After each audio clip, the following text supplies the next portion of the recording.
Okay people, welcome to the first video lesson. I'm going to use this to finalize this problem here that we had.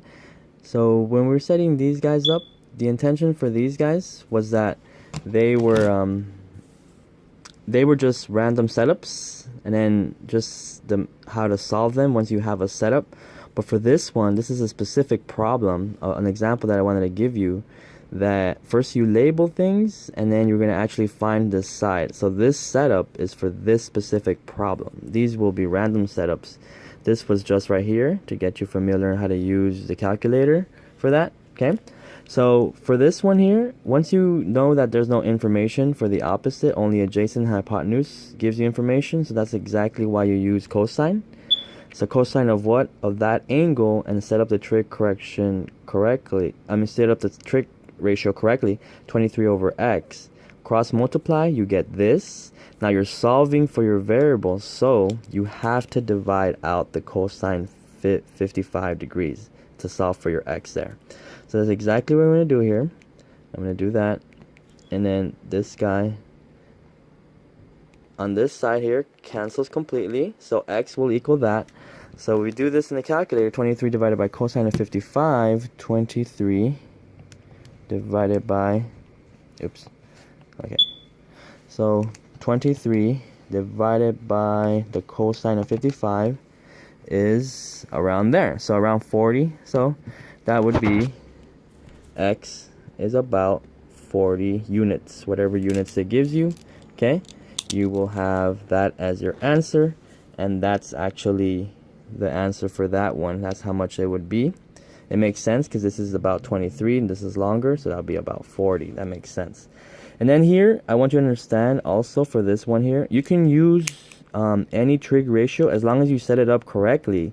And then this two right here, these are two different trig ratios, but they're talking about the same side. You see side C here, side C.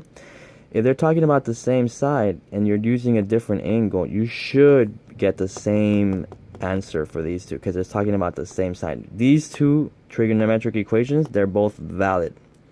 So, because they're set up correctly. Cross multiply, you get this. Let's start with the first one so we can finish this one off. Again, you're trying to solve for C, so you got to divide out the sine 60. Okay, and then over here as well. So do the same over there. Sine of 60. Cancel over here.